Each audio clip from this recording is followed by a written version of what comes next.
Pada episode 21A telah dibahas soal dilema di mana bantuan perawatan pasien COVID yang diberikan oleh pemerintah kepada rumah sakit jadi benturan kepentingan yang mengakibatkan banyaknya pasien COVID. Bisnis anggaran, makin banyak korban COVID, rumah sakit makin banyak dapat duit dari pemerintah. Padahal duitnya ngutang yang harus dibayar anak cucu kita sampai 50 tahun lagi. Ini bahkan terjadi di Amerika. Ada seorang dokter dan senator di Amerika bernama Dr. Scott Jensen yang terang-terangan protes di media-media mainstream bahwa acuan dari Otoritas Kesehatan Amerika yaitu CDC sengaja dibuat untuk menggelembungkan statistik korban COVID. Acuan resmi dari CDC, orang yang tidak dites COVID pun bisa ditulis mati karena COVID. Ini sudah keterlaluan. Dari kemarin kita bahas soal alat tes COVID yang tidak akurat sampai-sampai kambing dan pepaya pun terinfeksi COVID.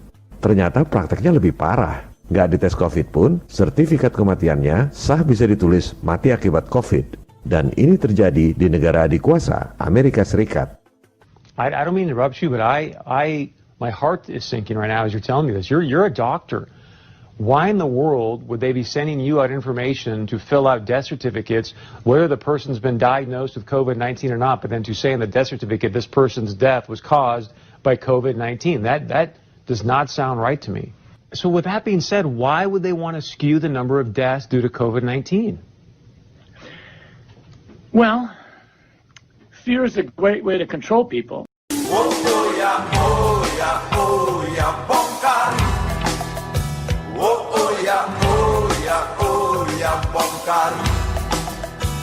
Dr. Scott Jensen adalah seorang senator patriot. Ia pun belak-belakan buka kartu bahwa tiap pasien di Amerika, rumah sakit dapat santunan $13.000 atau sekitar 200 juta rupiah per orang. Kalau masuk ventilator, dapat lagi santunan $39.000 atau sekitar 600 juta rupiah. Jelas saja banyak data jumlah korban COVID di Amerika. Tentu banyak antek elit global yang tidak suka kebobrokannya dibongkar, termasuk Dr. Fauci, pimpinan gugus tugas corona di Gedung Putih. Ia menuduh Dr. Scott Jensen sebagai penganut teori konspirasi.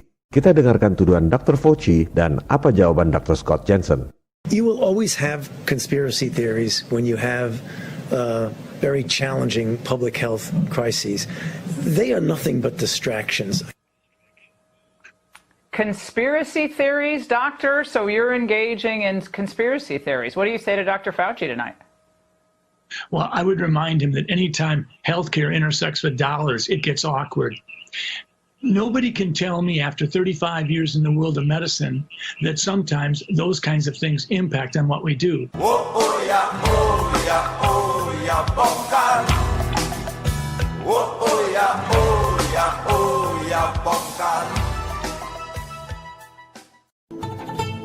Jadi, itu sebabnya kenapa jumlah korban COVID di Amerika terbanyak di dunia.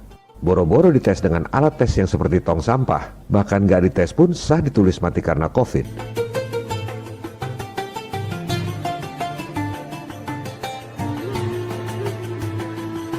Demikian halnya dengan Italia, media-media mainstream semua mempropagandakan tingkat kematian yang tinggi akibat COVID. Sementara para dokter di Italia justru pada teriak, tolong dong, otopsi, otopsi, otopsi. Artinya apa? Artinya, yang digembar-gemborkan tingkat kematian tinggi akibat COVID di Italia itu sebenarnya nggak pernah diperiksa betul matinya karena COVID atau bukan. Dasarnya cuma berita di media-media mainstream yang dimiliki oleh elit global. Kalau di negara-negara barat, memang biasa melakukan otopsi untuk memastikan penyebab kematian. Itu justru tidak dilakukan untuk korban COVID. Jadi modusnya sama saja dengan di Amerika. Asal klaim, nggak usah tes COVID, nggak usah otopsi, tulis di sertifikat kematian karena COVID. Dapat insentif dari pemerintah, yang duitnya juga sama, ngutang pada para bankir elit.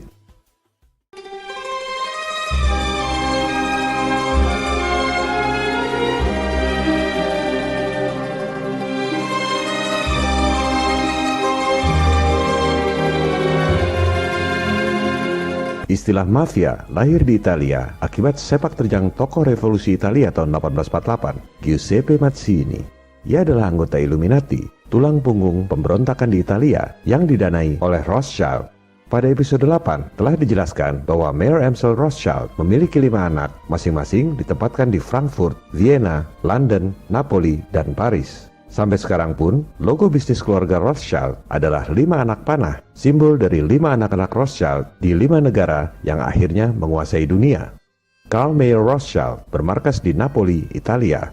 Ialah yang mendanai Paus Pius IX dan tokoh pemberontak Italia Giuseppe Mazzini. Ini bukan rahasia, referensi kelas standar pun mengakui hal ini. Jadi, kalau orang takut dengan mafia, yang lebih mengerikan tentu adalah pendiri mafia Giuseppe Mazzini.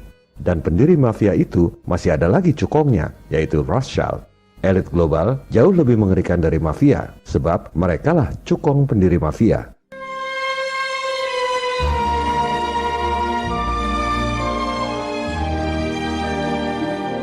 Dari nama Mazzini inilah kemudian lahir istilah mafia, singkatan dari Mazzini Autorizza Furti-Incendi Avvelenamenti, yang artinya Mazzini mengizinkan pencurian, pembakaran, dan peracunan.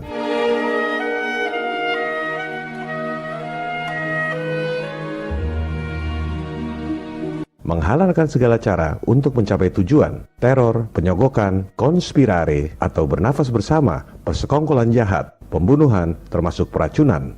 Modus seperti itulah yang terjadi di Ekuador.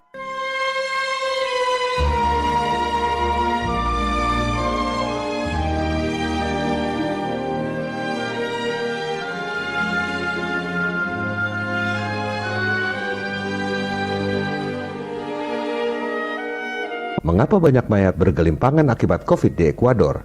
Sebelumnya, justru Anda harus bertanya dulu, dari mana Anda tahu bahwa mereka mati akibat COVID? Ada banyak penyebab penyakit paru-paru yang mematikan, seperti SARS, MERS, flu babi, flu burung, dan lain-lain. Apakah Anda tahu bedanya? Dari mana Anda tahu bahwa mereka mati karena COVID? Apakah ada hasil tesnya? Pasti nggak ada. Apakah ada yang diotopsi dan diperiksa betul? Pasti nggak ada juga.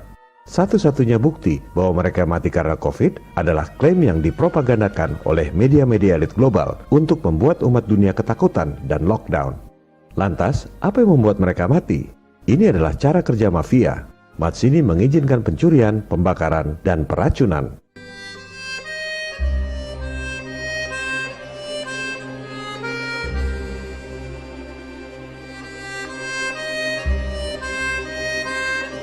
Cara kerja mafia memang seperti itu, membunuh dan membiarkan mayatnya di jalanan agar jadi peringatan bagi yang lain.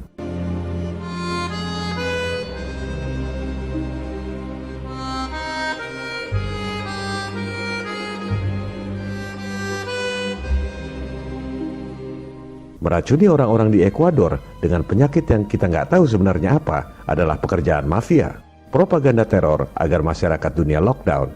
Mafia biasa saja sudah mengerikan, apalagi cukong mafia penyembah iblis. Yang kita anggap sebagai pembunuhan yang keji, buat mereka adalah ritual kurban yang suci. Yang menarik adalah, meski Amerika terbanyak korban COVID, Italia juga banyak korban, banyak mayat bergelimpangan di Ekuador, tetap saja rakyatnya melawan lockdown. Kita lihat di Amerika rakyatnya memprotes lockdown. Di Italia bahkan anggota parlemen dengan lantang meminta agar Bill Gates diselidiki.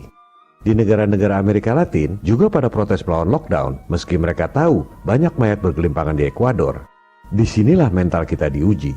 Di dunia premanisme, siapa yang takut seumur hidup bakal jadi bulan-bulanan. Di dunia penjajahan, siapa yang takut seumur hidup bakal dijajah terus. Mari tunjukkan bahwa kita bukan bangsa pengecut.